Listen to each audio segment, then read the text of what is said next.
Not quite in possession of the full trappings of power yet, Donald Trump made his way gingerly down the steps of Trump Force One and into the city he has derided as a swamp, but now returns to as the proud victor. On his way to an historic meeting in the White House and the traditional courtesy given to an incoming president that Trump himself infamously did not extend to Joe Biden. Well, Mr. President-elect and former President, thank you. Donald, congratulations. Thank you very much. And looking forward to having like we said, a smooth transition. Do everything we can to make sure you're accommodated, what you need. We're going to get a chance to talk about some of that today. So Good. Welcome. Thank you back. very much. And thank you very much. And politics is tough, and it's in many cases not a very nice world, but it is a nice world today, and I appreciate it very much. A transition that's so smooth, it'll be as smooth as it can get, and I very much appreciate that, Joe. You're welcome. Thank you all. Biden was sticking to the script, but no one forgets his transition to the White House was anything but smooth 4 years ago. But this was a display of civility that belied their mutual antipathy. Ladies and gentlemen, please stand to your feet. The 47th President of the United States, Donald J. Trump. En route to the White House, Trump had called in to a gathering of Republican congressmen and women, and a chance to bask in the collective glow of their victory, a near certain majority in the House and control of the powerful US Senate. Well, we worked with a lot of you to get you in, and you helped me, and you helped me too. In the audience, one Elon Musk, the super bro whose fortune helped power Trump to the White House and who was overnight repaid with the top job he'd asked for, running the so-called Department of Government Efficiency that Musk says he'll use to slash spending and regulatory red tape. And yes, there's bound to be conflicts of interest here, especially since Musk's business empire will benefit from less red tape, and his companies are the subject of multiple federal investigations.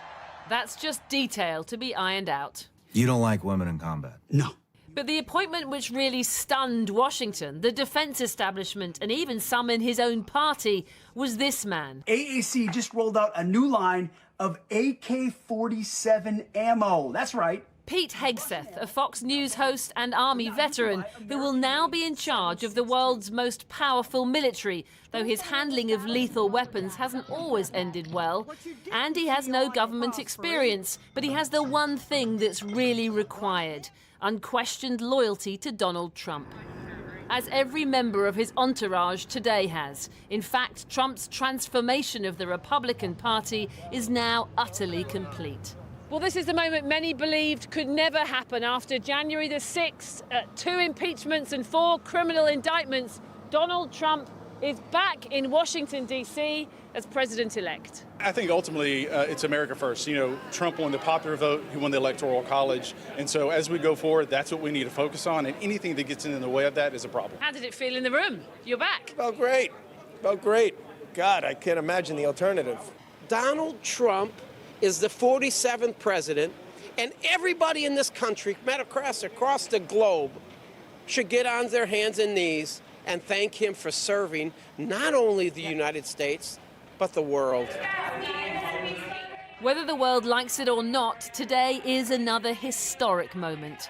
Remember, Trump sat in this Oval Office on January the 6th, 2021, and it's here he'll be returning to next January as America's 47th president. Well, among Donald Trump's new appointments is the former Arkansas Governor Mike Huckabee, who becomes US ambassador to Israel. Mr. Huckabee is known for his opposition to a two-state solution, arguing that the whole of the West Bank belongs to Israel. And that, along with some of Mr. Trump's other nominees, is emboldening far-right politicians in the Israeli cabinet. Our foreign affairs correspondent, Secunda Kamani, is with me. So what are these far-right figures saying?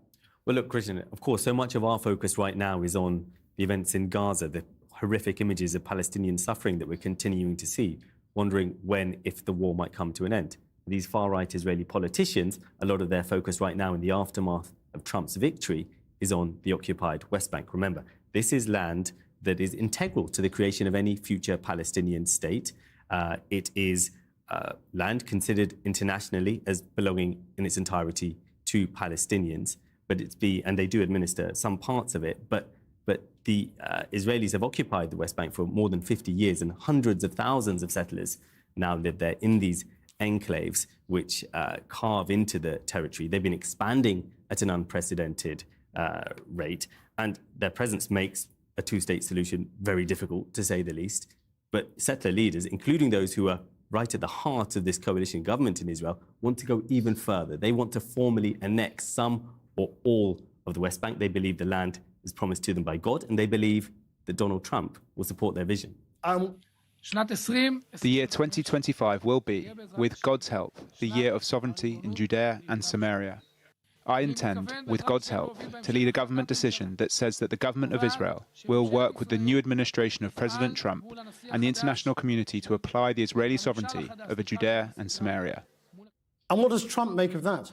Well, Trump repeatedly on the campaign trail talked about what a strong supporter of Israel he is. Some of the appointments, as you've said, that he's been making are of figures who are clear ideological allies of the extreme settler right. Take Mike Huckabee. He is a staunch evangelical Christian. Here's a clip of him talking a few years ago. He's going to be the new ambassador to Israel. There are certain words I refuse to use. There is no such thing as a West Bank. It's Judea and Samaria. There's no such thing as a settlement. They're communities, they're neighborhoods, they're cities. There's no such thing as an occupation. Well, today in an interview with Israeli media, Mike Huckabee was more cautious. He said, look, it's going to be Trump who's going to set the policies, not me. Another key Trump appointee is Stephen Witkoff. He's a golfing buddy of Trump's. He's a real estate tycoon.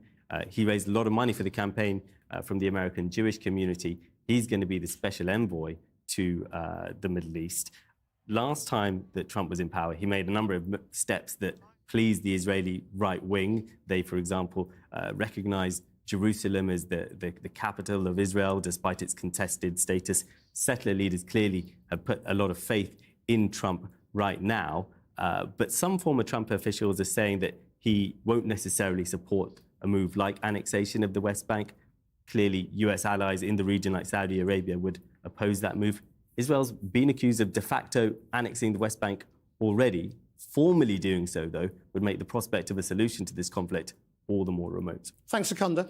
Well, joining me now is Mustafa Barghouti, a politician in the West Bank and head of the Palestinian National Initiative Party. Thank you for joining us. What do you make of these new appointments by Donald Trump? They are very pro-Israel and very anti-Palestinian state. Well, they are very worrying. Of course, these appointments of a bunch of far-right, extreme, evangelical, anti-Semites, I would call them, because of their beliefs, is very alarming.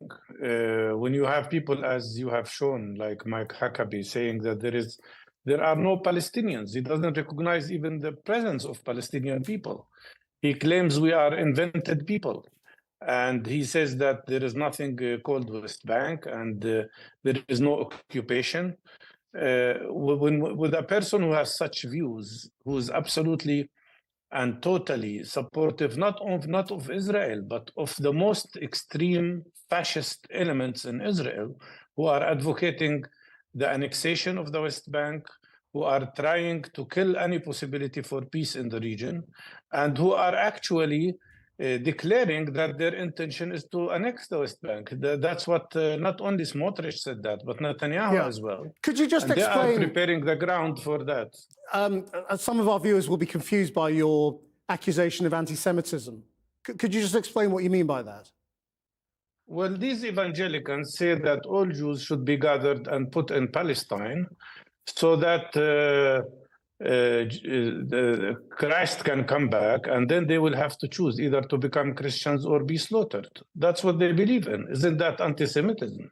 Right. It is so strange that Israel is relying on the support of such people, fanatic people, crazy people, who don't have any respect for human lives or for justice. The argument, as you know, is that a strong position in Washington, and it appears that it is just strongly on Israel's side, will force you, the Palestinians, into some kind of climb down and deal. what will be your response to that suggestion? Nobody is speaking about a deal. They are speaking about two things: land annexation, which means stealing our land, and theft of our land, and they are speaking about ethnic cleansing of Palestinian people, as they are trying to do now in the north of Gaza and in Gaza in general. These people are talking about extermination, about ethnic cleansing of Palestinian people. And I say that their policy is about practically, not only it's a death sentence to the so-called two-state solution, it's a death sentence to international law. When Huckabee says there is no occupation and no settlements and no Palestinians, he's practically saying there is no international law. So this is not just about Palestine. It's about world order. It's about what kind of law will prevail in this world. If any power in the world has the power to do whatever they want, they can do whatever they want, then we live in a horrible world. So and, what is really, your... this is something... What's your expectation then in the short term as to how Israel will behave? I mean, do you expect to see a much bigger ramping up of military action in the West Bank? Yes, we expect more harassment, more aggression. It is already happening in the West Bank. It is happening in Tulkarem and Jenin in many areas. 750 Palestinians have been killed in the West Bank since October 7th. 11,500 have been arrested. So much destruction everywhere. But I'm telling you, they will not break us. They will not stop our struggle for freedom. And if Israel kills the two-state solution, as it is going to do, and if Trump supports such an act, we will then have to say the only solution is one democratic state for everybody. Of course, what they are creating now is a system of apartheid, much worse apartheid than what prevailed in South Africa. But that will not stop us. We will continue our struggle for our freedom, for justice. And as much as the people of South Africa didn't stop struggling for justice, we will also do the same. But so many people will suffer. So many Palestinians, so many Israelis will suffer. And the world will watch terrible atrocities happening as it is happening now in Gaza. Mr. Barghouti, thank you very much for joining us.